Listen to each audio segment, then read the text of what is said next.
มันบ่ได้เลือกชนชั้นวรรณะมันบ่ได้เลือกแม้กระทั่งสัตว์เดรัจฉานเด้คำว่าธรรมสัตว์ทั้งเบิดเลยที่พระพุทธเจ้าเว้าสรรพสัตว์ทั้งหลายนะบ่ว่าคนบ่ว่าสัตว์เดรัจฉานอันอื่นเต่าหมูหมากวางเก่งนกเทวดาอินทร์พรหมทั้งหลายสัตว์ทั้งเบิดแต่เฮาพุทธะแปลว่ารู้ธรรมะแปลว่าคือความจริงถ้าเฮาแตกฉานในตัวนี้แล้วนะเรื่องการกระทำต่างๆส่วนมากบัดนี้แต่เฮาแตกฉานแล้วว่าการกระทำที่เกิดก่อขึ้นจากความคิดคนเฮาสิพูดตามความคิดทำตามความคิดในความคิดนั้นย่อมมีสัญญาอารมณ์ความทรงจำความรู้สึกที่อยากให้ได้แล้วก็อยากให้เป็นแต่ว่าในความอยากได้อะไรอยากเป็นถ้าเป็นไปมีการเบียดเบียนรังแกข่มเหงทำร้ายให้ผู้อื่นเสียชีวิตและทรัพย์สินนี่การกระทำอันนี้ก็ส่งผลไปให้เกิดในอบายภพอบายภูมินี่คือผลของการกระทำอันเกิดจากจิตเจตนากายและวาจากระทำต่อไปนั่นเองถ้าการกระทำอันเกิดจากจิตเจตนาในการจะทำบุญเพื่อทำให้เกิดความสงบภายในตัวเองหรือความสงบภายในสิ่งแวดล้อมสิ่งรอบข้างมวลชนเกิดบุญคือความสงบมันมีทั้งนอกและในนั่นเองต้องการอยากให้ท่านหรือช่วยเหลือบุคคลผู้อื่นให้อิ่มไม่ให้เดือดร้อนให้มีที่อยู่อาศัยให้มีเสื้อผ้าใส่ที่ทำกินนะให้เขาก็บ่จำเป็นต้องไปคิดเรื่องปนกี่ขาใดๆทั้งสิ้นบุญการกระทำจำแนกแจกหมู่สัตว์ทั้งหลายให้เป็นไปต่างๆนานาสารพัดการดูแลจะเกิดขึ้นจากการกระทำของตัวเองเด้อสืบไปเป็นเปรตสัตว์นรกเป็นหมาหมูเป็ดไก่เต่าปลางัวควายดูแลจะเกิดจากการกระทำของตนนี่คือธรรมะนี่คือความจริงบ่ได้เกี่ยวกับชาติศาสนาใดทั้งสิ้นเป็นธรรมล้วนๆเป็นความจริงล้วนๆอันเกิดจากการกระทำนั่นแหละความเสมอภาคของหมู่สัตว์ทั้งหลายโดยธาตุโดยกายก็คือมีธาตุ4เหมือนกันเกิดแล้วก็ต้องแก่ต้องเก็บต้องตายนี่เสมอกันเบิดเลยบ่ว่าที่ไปเกิดโดยสูงสักดีหน้าเพียงใดก็ช่างสุดท้ายแก่เก็บตายบ่ว่าจะเกิดเป็นโดยคนรวยหรือคนจนเกิดแล้วต้องแก่ต้องเก็บต้องตายเดรัจฉานเกิดแล้วแก่เก็บตายนี่คือธรรมอะไรจังหวะพวกเขาทำความให้มันรู้แจ้งธรรมชาติรู้แจ้งความจริงเมื่อรู้แจ้งแล้วการคิดการพูดการทำมันก็เป็นไปด้วยความไม่เบียดเบียนทำลายนี่คือการรักษาศีลไปในโตเป็นธรรมชาติอันหนึ่งที่เฮาเฮ็ดแล้วไม่ได้เร่าร้อนไม่ได้กังวลไม่ได้กลัวบุคคลอื่นๆจากมาทำร้ายและทำลายเรามันปราศจากความคิดนึกในความหวาดระแวงแต่คนทำร้ายและเบียดเบียนเลยมีแต่ความระแวงมีแต่ความระมัดระวังมีแต่การแบ่งแผนเพื่อสิเอาตัวรอดมีแต่การจิตก้าวตูใส่ไรผู้อื่นโยนความผิดคิดไปเรื่อยพวกนี้นั่นแหละคำว่าธรรมะเนี่ยบ่ได้แยกว่าสัตว์เดรัจฉานหรือมนุษย์หรืออมนุษย์อันเป็นผู้ปีศาจเปรตเทวดากาสร้างกระทำสิ่งใดย่อมได้รับผลของการกระทำนั่นสืบไปเนี่ยคำว่ากรรมคือเฮาสร้างเองกรรมแปลว่าเฮาสร้างเองได้บ่ได้แม่นว่ามีสิ่งศักดิ์สิทธิ์หรือผู้มีอำนาจที่ดลบันดาลให้เฮาทุกข์ยากร่ำรวยขาขาดพิการหูหนวกตาบอดที่เราเมายาติดยาหรือเป็นไปต่างๆนานาบ่มีผู้ใดดลบันดาลเด้เกิดจากการกระทำแห่งตนนั่นแหละเกิดจากการกระทำของเจ้าของเองถ้าเฮารู้แจ้งนี่เรียกว่าพุทธะธรรมคือความจริงรู้แจ้งตามความเป็นจริงอันนี้การใส่ชีวิตของเฮาเองเฮารู้แล้วว่าทุกอย่างเกิดจากการกระทำของเฮาเองเฮาก็หลีกเลี่ยงลบหลีกได้แล้วก็รู้จักว่าทั้งหลายแล้วนี่ก็เกิดจากความคิด นี่ก่อนสิการกระทำสิ่งใดเป็นไปตามอารมณ์คนที่อยู่เบื้องหลังเบื้องลึกจริงๆคือสัญญาอารมณ์แห่งความรู้สึกที่มันจดจำเอาไว้คืออารมณ์นั่นเองพอใจและไม่พอใจนี่ในความพอใจและไม่พอใจตาหูจมูกลิ้นกายเห็นรูปรสกลิ่นเสียงกระทบกันสัมผัสรู้สึกนั่นนี่ครับความคิดไปได้บ้าง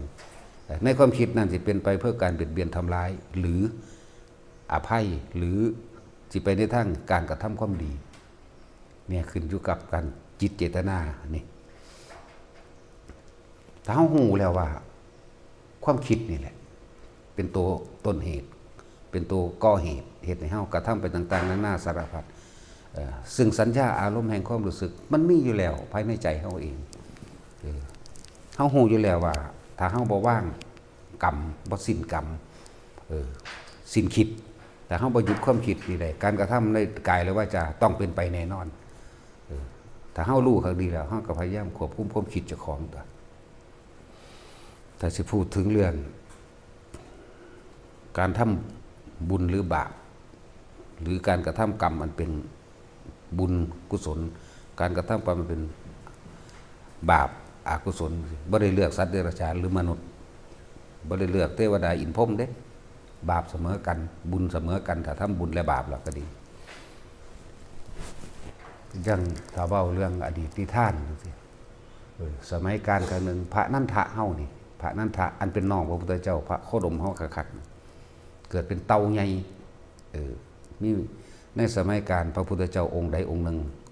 ต้องการข้ามแม่น้ำต้องการข้ามน้ำแต่ว่าเต่าใหญ่นี่ขอบุญกุศลกับข้าน้อยแน่ข้าน้อยเกิดมาเป็นสัตว์เดรัจฉานเพราะความบ่รู้เท่าเพราะความหลงไหลเมามันในชีวิตแต่ว่านี่ขอเปลี่ยนชีวิตใหม่ได้บ่นี่ก็เลยนิมนต์พระพุทธเจ้าองค์ขึ้นขี่หลังผ้าขามแม่น้ำหลังจากนั้นมา31กับพระนันทะบ่เคยตกต่ำเลยจนมาถึงสุดท้ายเกิดเป็นน้องพระพุทธเจ้าเฮานี่แหละพระนันทะนั่นแหละสัตว์เดรัจฉานตอนเป็นเต่าเหมือนแต่ว่าการกระทำของเขาอันเกิดจากความคิดของเขาเองเห็นป่ะขอบุญกุศลขอได้ไปเกิดในภพภูมิที่ดีขอได้พบพระพุทธเจ้าองค์ใดองค์หนึ่งในภายภาคหน้าสัตว์เดรัจฉานมันก็ยังเปลี่ยนได้มันทำกรรมดีเป็นผลมันก็ต้องรับดีในชาตินี้ก็เป็นพระนันทะนั่นเองเห็นป่ะทั้งสั้นแล้วเยอะแยะเด้นี่ว่าเปรียบเทียบสัตว์เดรัจฉานเลยล่ะพวกเขาเป็นคนอยู่นี่ก็คิดเอาเลยข้างข้าว500ฟังพระทำวัดสวดมนต์ยามมื้อแลงก่อนสิออกยามมื้อแลงก่อนสิออกไปหากินนั่นแหละเพิ่นอาจจะทำวัด3:30 น 4 โมงก็แล้วแต่เพิ่นนั่นแหละมันสิจดจำเอาคำที่เพิ่นสวดอาทิตตปริยายสูตรนี่แหละนะสวดเอาเกี่ยวกับอายตนะ12ซุมื้อมันก็เกิดความจำได้มีข้างข้าวด้วยนี่อีกอย่างจำได้มือหนึ่งเกิดความเพลิดเพลินไปปล่อยจิตเพลินไปนี่กับเสียงสวดมนต์นั่นเองแต่มันพวกเขาก็อินไปกับเพลงแหละเพลงเศร้าก็ให้ไปนำเพลงถือใจทั้งสนุกสนานก็ยิ้มไปนำจินตนาการวาดภาพไปนำแต่ข้างข้าวเรานั้นก็เพลิดเพลินจินตนาการเหมือนกันนั่นแหละปล่อยตีนออกจากฟ้าผนังถ้ำตกลงหัวส้นกับพื้นหินนะตายเบิดจิตสุดท้ายของเขาที่เพลินในเสียงสวดมนต์ไปเกิดเป็นเทวดาสันดาวดึงไปจังสันเลยเห็นปะมีเดรัจฉานได้เห็นเขาเป็นคนแท้ๆสิว่าอายเดรัจฉานมาโคสกะเทพบุตรคือไผหมาคักๆเด้นั่นหมาโคสกะเทพบุตรนั่นเวลาพระปัจเจกมาบิณฑบาตพอแต่เห็นพระปัจเจกมาปุ๊บเข้าไปทำความเคารพก่อนเห็นหัวงอกแกงหางใส่ดิกๆแล้วก็แล่นออกหน้าพระมาแล้วไปเฮาเฮือนหลังนั้นเฮือนหลังนี้เฮาขึ้นฮ้อนขึ้นแบบนี่เป็นสัญลักษณ์ว่าพระมาบิณฑบาตแล้วนั่นแหละเฮ็ดอยู่สั้น3-4 เดือนจนว่าพระปัจเจกว่าล่าละสิไปจำพรรษาภูเขาคันธมาศหมาตัวนั้น มันคิดฮอดพระปัจเจกมันก็เกิดนั่นแหละหัวอกแตกตายด้วยความเคารพนับถือและคิดถึงก็ไปเกิดในสวรรค์สันดาวดึงส์อีกแล้วก็กลับมาเกิดในศาสตร์นี้อีกเด้โคสกะจึงเรียกว่าผู้มีชื่อเสียงโคสกะก็ได้มาเจอพระพุทธเจ้าองค์นี้แล้วก็คิดเอาตัว3เดรัจฉาน4เดรัจฉานแล้วที่เว้ามานี่พวกเขามันบ่แม่นเดรัจฉานเด้มันก็คิดเอาตัวมีจิตสำนึกสตินั่นแหละจิตสำนึกก็เลยเปรียบเทียบความผิดความถูกชอบชั่วดีก็นั่นแหละอย่างว่าคำว่ากรรมนี่ยุติธรรมที่สุดเพราะมันเกิดจากการกระทำแห่งตนผู้ใดทำบ่อยๆทำมากๆซ้ำๆซากๆเกิดกลายเป็นความเคยชินเป็นอุปนิสัยวาสนาถ้าทำไปในทางบุญกุศลก็เป็นอุปนิสัยวาสนาทางบุญก็นำตนเองพ้นออกจากทุกข์จากการเวียนว่ายตายเกิดมาได้ผู้ใดทำในความสัวสาเลี้ยวซ้ำในการเบียดเบียนให้คนอื่นเสียชีวิตและทรัพย์สินเดือดร้อนอยู่เลยก็นั่นแหละอุปนิสัยวาสนาเขาไปสู่อบายจะพูดอบายจะพบนั่นแหละจังว่าคำว่าธรรมะนี่บ่ได้แบ่งแยกเดรัจฉานหรือมนุษย์เสมอกันหมดสามารถทำบุญได้เหมือนกันทำบาปได้เหมือนกันสัตว์ทำบาปก็เป็นบาปเพื่อกันเด้นี่เว้าเรื่องสัตว์ทำบุญมันเกิดขึ้นจากตัวใดเกิดขึ้นจากตัวคิดของเราเองเด้นั่นแหละรับเอาเฉพาะสิ่งที่มันดีเอาว่าซั่น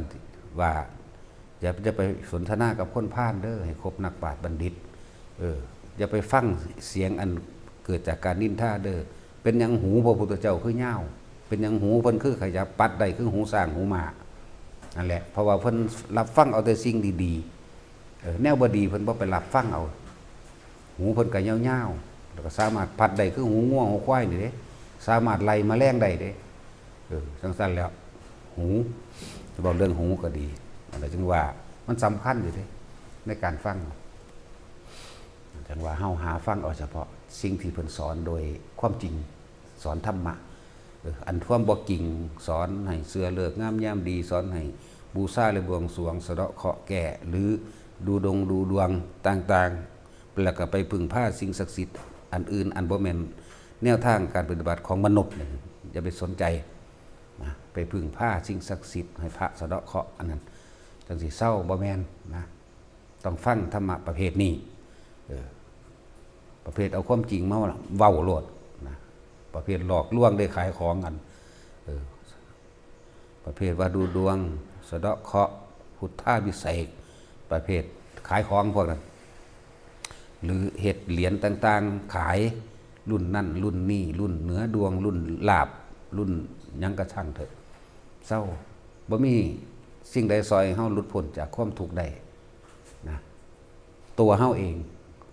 พึ่งตนเองตามความเป็นจริงจึงเรียกว่าพึ่งตนและพึ่งธรรมนำตนออกพ้นออกจากทุกข์ได้บ่มีสิ่งใดโดนบันดาลบ่มีจักอย่างพระพุทธเจ้าถ้าโดนบันดาลใดพวกเฮาบ่ทุกข์ดอกบ่ทุกข์จักคนบ่มีคนเจ็บคนปวดคนป่วยบ่มีผู้ใดทุกข์บ่มีผู้ใดตายแน่แต่ว่าเพิ่นก็บ่อาจสามารถหนีธรรมชาติโดยธรรมของเพิ่นเองได้เพิ่นก็เกิดมาแล้วก็แก่เจ็บตายเหมือนกันเพิ่นค้นพอความจริงเพราะสิ่งนี้มีสิ่งนี้จึงมีนั่นเพราะมีการคิดเลวก็เลยพูดเลวและทำเลวถ้ามีการคิดดีพูดดีจึงทำดีเพราะว่ามันมีสิ่งนี้ทั้งดีและเลวนั้นเกิดจากความคิดเห็นเกิดจากการกระทำของตนเองนั่นแหละแล้วเพิ่นจึงเห็นสุดท้ายว่าสัตว์ทั้งหลายเกิดมาเท่าใดก็ตายเท่านั้นแล้วเฮาสิหนีพ้นความตายไปแนวใดแล้วเพิ่นก็รู้สัญญาอารมณ์ให้ความรู้สึกความทรงจำที่สะสมไว้มาหลายอดีตชาตินับการบ่ได้เฮ็ดจังได๋เฮาสิหยุดสัญญาได้ก็ฮู้ว่าจิตแปลว่าผู้รู้กับจิตคือสิ่งเดียวกันรู้กับรู้บ่ต่างกันดอกไปก็ดีมันก็รู้เหมือนกันแหละแต่ว่าควบคุมความคิดของเจ้าของเอาไปเฮ็ดตามอำเภออารมณ์ใจของบ่ได้พุทธเจ้าจึงพยายามควบคุมความคิดบ่ให้มันคิดปรุงแต่งไปในความใดดีมีเป็นต่างๆนั่นแหละเพิ่นก็ควบคุมความคิดของเพิ่นเองเพื่อบ่ให้ปรุงแต่งไปในช่างผู้สร้างเรือนกับความคิดของเฮาเองจักว่าล่ะเรือนก็คือความรู้สึกในความพอใจหรือบ่พอใจอันนี้เบิ่งกูสิบ่ให้มันเกิดความพอใจหรือบ่พอใจให้มันอยู่ในสังขารุปเบกขาให้มันอยู่ในอุเบกขานี่เลยพยายามควบคุมความคิดเจ้าของนะเมื่อควบคุมอยู่แล้ว มันก็บ่มีผู้ใดไปสร้างเรือนสร้างบ้านสร้างเรือนอย่างเรือนกายเจ้าของเองนั่นแหละเรือนเกิดเรือนกายนี่แหละแล้วจึงมีวิธีการให้พวกเฮาฝึกเอาในอานาปานสติคือรู้ลมหายใจเขาออกคนที่ฝึกรู้ลมหายใจเขาออกในตนเองมันก็สิเป็นของมันเองเฮาก็สิฮู้โดยตัวเฮาเองดอกนี่ก็อาศัยคำแนะนำจากพ่อแม่ครูอาจารย์จากครูจากอาจารย์จากสำนักจากพระไตรปิฎกพวกนี้แหละพวกเฮาต้องขนขวายและดิ้นรนทำเอาเองเด้บุญเฮาก็ทำมาเองบาปเฮาก็ทำมาเองบ่มีสิ่งศักดิ์สิทธิ์บ่มีพระเจ้า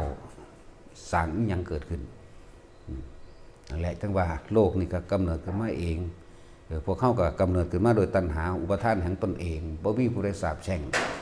แต่คนมันสาปแช่งกันได้มันก็ตายเบิดแล้วป่านนี้แต่คนมันอวยพรให้กันร่ำรวยได้ก็บ่มีผู้ใดถูกจะคนอีกเพราะผู้ใดก็ได้พรดีๆเบิดผู้ใดก็สาปแช่งเป็นอีกถ้ามันได้การขอโลกนี้บ่มีใครถูกเด้แต่คนขอมันขอเป็นเบิดทุกคนแม้กระทั่งสัตว์เดรัจฉานมันก็ขอเป็นจังว่าให้เห็นตามความเป็นจริงแบบนี้พุทธธรรมพุทธะแปลว่ารู้ตามความเป็นจริงคือธรรมให้รู้ความเป็นจริงทุกสิ่งทุกอย่างเกิดขึ้นจากการกระทำของเราเฮาสิเกิดต่อไปกับการกระทำของเฮาพาเกิดต่อไปแต่เฮาสิหยุดเกิดกับการกระทำของเฮาพาหยุดทำนั่นแหละเอาละพอ